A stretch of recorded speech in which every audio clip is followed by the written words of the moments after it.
जयराम जी की आज 1.2 का पार्ट 2 लेकर के आए और पार्ट 1 में अपन क्वेश्चन नंबर 3 तक क्या कर चुके थे, पढ़ चुके थे।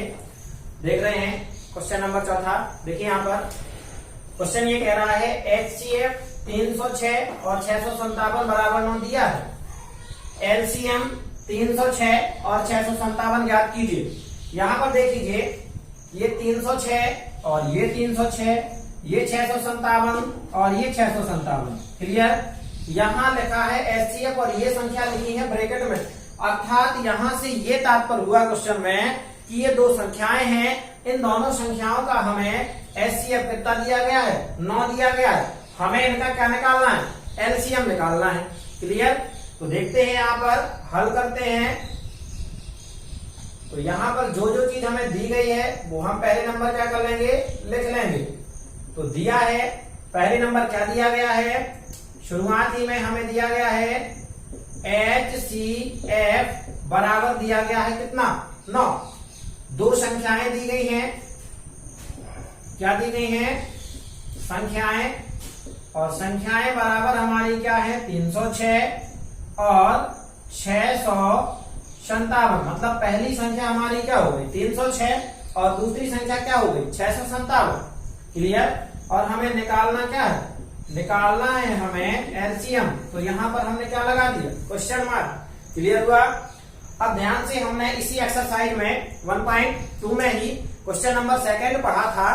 क्वेश्चन नंबर 2 में LCM और HCF निकाल करके लास्ट में क्या करना था, कह रहा था कि सिद्ध कीजिए अर्थात जांच कीजिए दोनों संख्याओं का गुणनफल बराबर का LCM इंटू HCF। कह रहा था कि नहीं कह रहा था। तो वही चीज आप लोगों को यहां पर क्या करनी है, प्रयोग करनी है। कैसे, LCM इंटू HCF बराबर का दोनों संख्याओं का क्या, गुणनफल, दोनों संख्याओं का गुणनफल। तो देखिए यहां पर हमें LCM तो दिया नहीं गया है, LCM निकालना ही है, तो ये लिख दिया LCM। लेकिन HCF जरूर दिया गया। HCF कितना दिया गया है, 9। तो यहां पर हमने क्या कर लिया, 9 लिख दिया, बराबर दोनों संख्याओं का गुणनफल। मतलब पहली संख्या, तो पहली संख्या क्या है 306, दूसरी संख्या 657 और गुणनफल का मतलब दोनों के बीच में क्या लगा दिया, गुणा लगा दिया। अब ये वाला जो 9 है वो LCM के साइड क्या है, गुणा में। अगर इस साइड कोई संख्या गुणा में है और बराबर की उस साइड जाती है तो काहे में हो जाएगी, भाग में। तो ये वाला 9 हमारा कहां चला जाएगा, नीचे। तो ये हो गया हमारा LCM बराबर 306 गुणे 657 और बटे का 9। अब 9 से हम काट देते हैं, अर्थात 9 से भाग दिए जा रहे हैं। तो देख लेते हैं 9 का भाग देते हैं हम 306 में। तो 306 में भाग दिया तो 9 का भाग जाएगा 3 बार। तो 9 तिया 27, घट जाएगा आएगा 3 और आ जाएगा 6। तो 9 चौको कितना आ गया 36। और ये वाला हमारा क्या हो गया, सॉल्व हो गया। अर्थात हमने 9 से काट दिया तो कितना आया 34। क्लियर हुआ। अब देखिए यहां पर बचा क्या, तो ये हो गया 34 गुणे 657। इनका हम गुणा किए ले रहे हैं और गुणा करने पर जो लास्ट में आएगा वो हमारा क्या होगा, आंसर। तो देख लेते हैं, ये लिखा अपन ने 657 गुणे 34।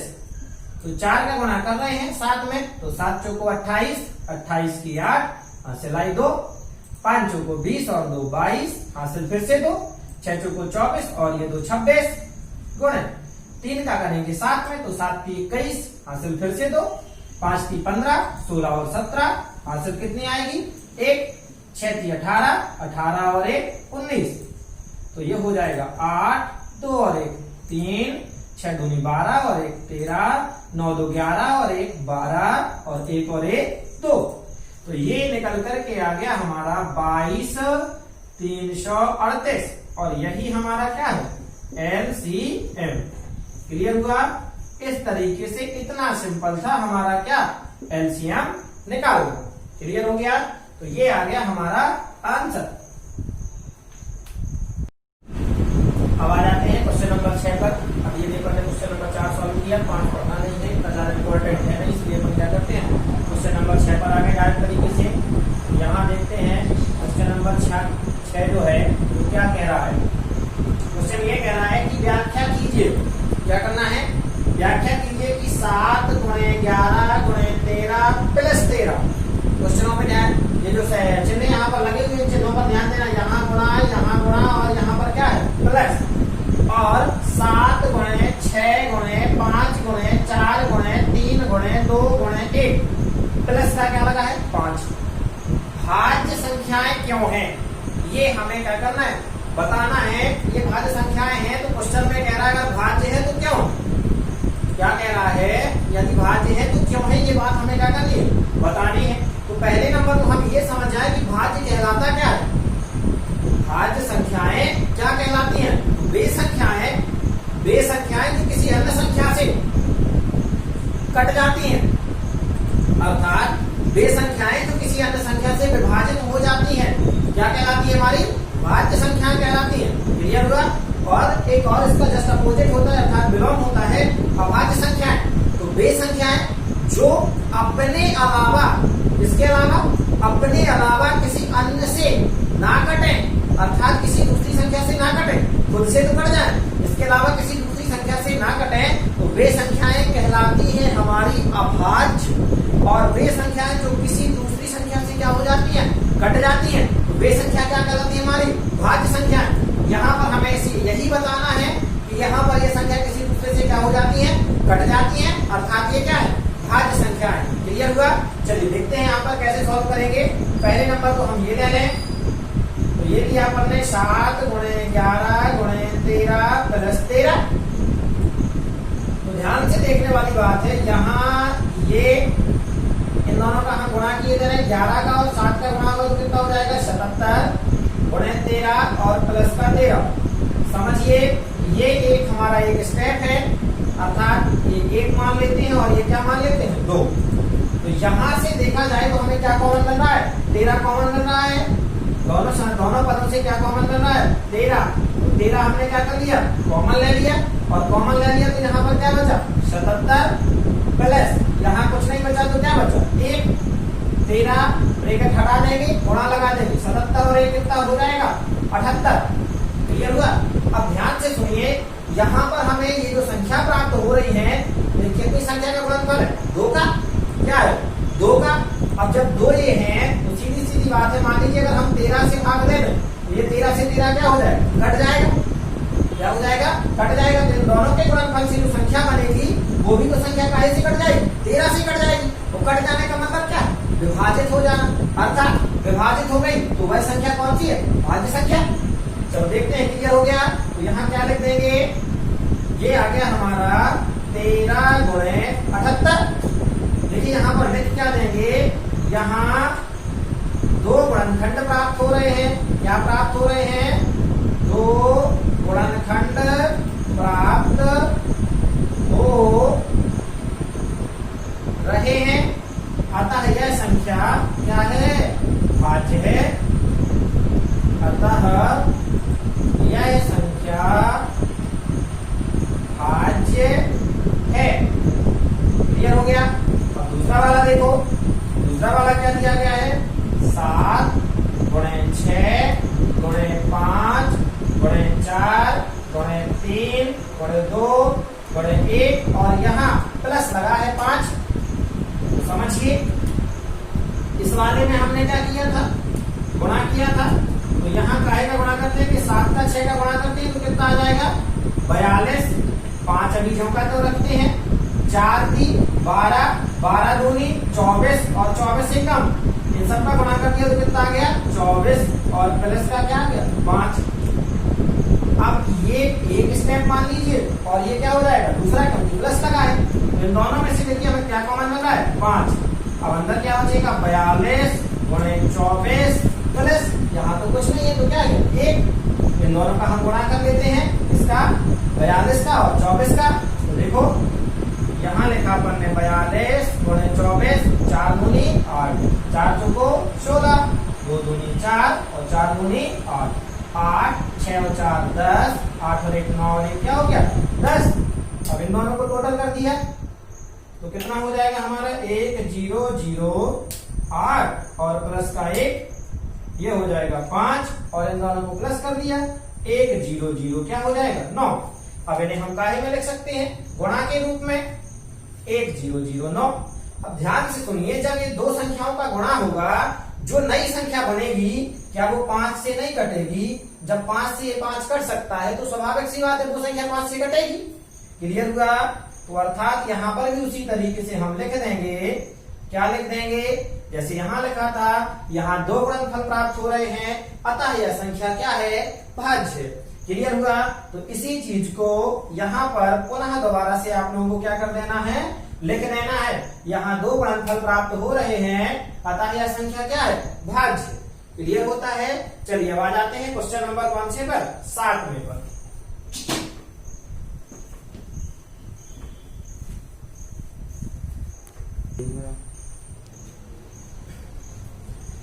चलिए क्वेश्चन नंबर 7 देख रहे हैं। किसी खेल के मैदान के चारों ओर, ठीक है, एक वृत्ताकार पथ है। तो खेल का मैदान तो देखा है, इस तरीके से मान लीजिए उसके चारों ओर क्या है एक वृत्ताकार अर्थात वृत्त के आकार का एक पथ है। इस मैदान का एक चक्कर लगाने में सोनिया को 18 मिनट लगते हैं। मान लीजिए यहां पर कोई सोनिया नाम की लड़की है, क्या है सोनिया नाम की लड़की है, और जब ये पूरा चक्कर लगाती है तो इसे कितना टाइम लगता है। क्वेश्चन में दिया गया सोनिया एक चक्कर लगाती है तो उसे 18 मिनट लगते हैं, जबकि इसी मैदान का एक चक्कर लगाने में रवि को 12 मिनट लगते हैं।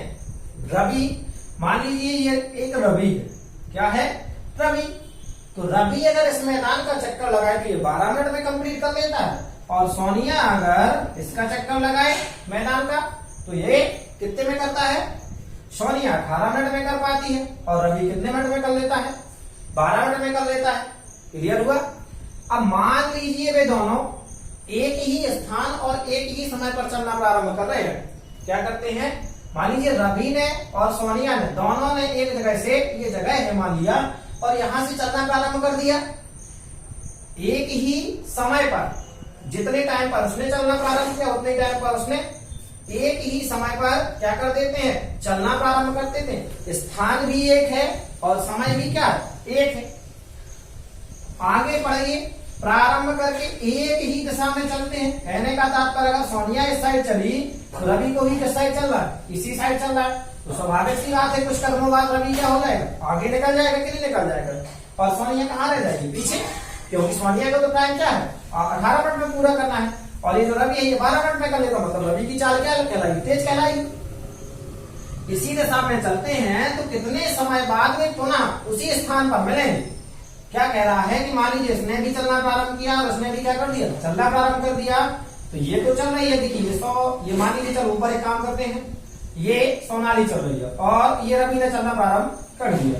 अब ये सोनाली चली जा रही है, ठीक है, सॉरी सोनिया चली जा रही है यहां पर, और ये रवि, अब रवि देखना रवि क्या होगा सोनिया से आगे निकलेगा कि नहीं निकलेगा, और जल्दी आकर के यहां पर होकर के क्या करेगा वो मिलेगा, जबकि इसे क्या करेगा इसे ज्यादा टाइम लगना है।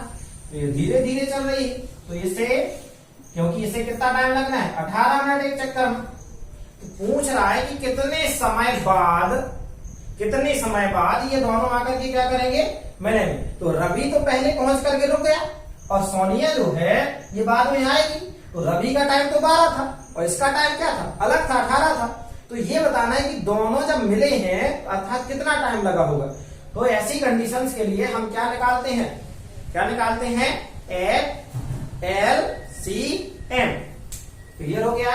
चलिए तो देख लेते हैं यहां पर, ये था क्वेश्चन हमें समझ में आ गया। अब आगे देख रहे हैं इसे हल कर रहे हैं। तो देखो सोनिया द्वारा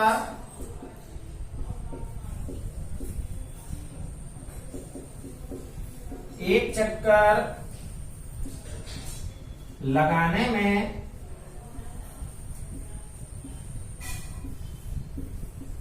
लगा समय, सोनिया द्वारा एक चक्कर लगाने में लगा समय बराबर का कितना है? 18 मिनट। क्लियर हो गया।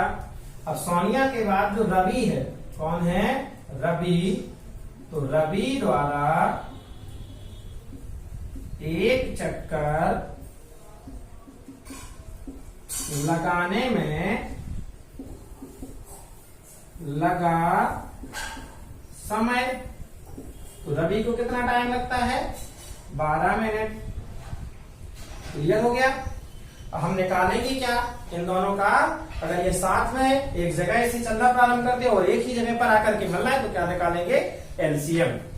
तो देखते हैं 18 के अभाज्य गुणनखंड, 18 के क्या? अभाज्य गुणनखंड।